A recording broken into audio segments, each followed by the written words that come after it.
बिस्मिल्लाहिर्रहमानिर्रहीम, अस्सलाम वालेकुम। आप फ्रीड देख रहे हैं और मैं हूं आसिफ खान। बात हम करेंगे आज फिर वही एक मसला है जो पूरे पाकिस्तान क्रिकेट को इस वक्त जकड़े हुए है, वो है एशिया कप का मसला।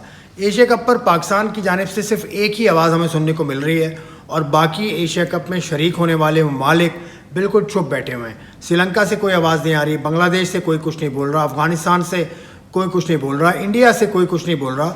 सिर्फ नजम सेठी साहब जो पाकिस्तान क्रिकेट बोर्ड के इस वक्त सरबराह हैं, वो वैसे तो एमसी कमेटी के चेयरमैन हैं लेकिन he is the defective chairman as well of the cricket board. उन्होंने फिर आज एक बात कर दी, तो उस पर हम बात कर लेते हैं कि हाइब्रिड मॉडल, वो कहते हैं कि पहले उस पर बात होगी, वो तस्लीम होगा, उसके बाद बात आगे चलेगी, लेकिन अभी तक बात हवा में घूम रही है।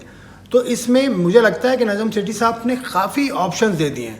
काफ़ी ऑप्शन से मुराद के पहले उन्होंने कहा कि बांग्लादेश में हो जाए, फिर श्रीलंका में हो जाए, फिर उसके अलावा यूएई में हो जाए, फिर अब तो लंदन तक की बात उन्होंने कर ली कि लंदन में हो जाए एशिया कप का कुछ हिस्सा, और कुछ हिस्सा पाकिस्तान में हो, कुछ हिस्सा कहीं और कुछ हिस्सा कहीं। इसको कहते हैं हाइब्रिड मॉडल। इस पर नजम सेठी साहब ने बात की, लेकिन अभी तक जो एशियन क्रिकेट काउंसिल के जो निगरान हैं इस वक्त, वो इंडियन क्रिकेट बोर्ड के भी चीफ हैं जय शाह साहब, उनका कोई स्टेटमेंट नहीं आया।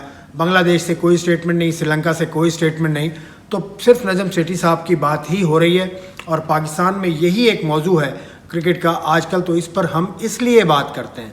मेरे कमेंट्स में भी आती है बात कि क्या ऐसा हो गया कि पाकिस्तान को क्या हो गया कि एशिया कप के अलावा कोई बात ही नहीं करता।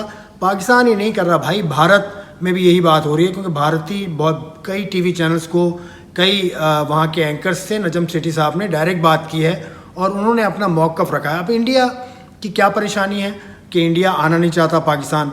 बांग्लादेश की परेशानी ये है कि बांग्लादेश आना तो चाहता है लेकिन वो यूएई में खेलना नहीं चाहता because of the weather condition, extremely hot weather conditions of the UAE in सितंबर। उसके फ़ौरन बाद है अक्टूबर में वर्ल्ड कप, तो वर्ल्ड कप के लिए प्रिजर्व करनी होगी एनर्जी, तो इसलिए यूएई कट गया इस मामले से। तो यूएई तो कट गया। अब अगर ये मामला हाइब्रिड मॉडल पे नहीं जाता, हाइब्रिड मॉडल यानी कुछ मैचेस पाकिस्तान में और कुछ हो जाएं बाहर, तो फिर ये मामला जाकर रुकेगा। मुझे ये लगता है और I am very much convinced कि Asia cup will be held in Sri Lanka, क्योंकि श्रीलंका का वेदर इतना बुरा नहीं होता सितंबर में।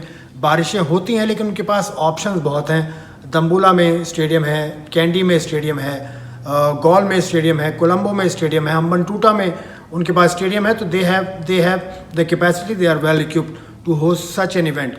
लेकिन पाकिस्तान को हाइब्रिड मॉडल का इंतज़ार करना होगा और जो एसीसी की मीटिंग है वो होगी, मुझे लगता है कि 28 मई के बाद ही कोई फ़ैसला होगा, क्योंकि आईपीएल का फाइनल है 28 मई को।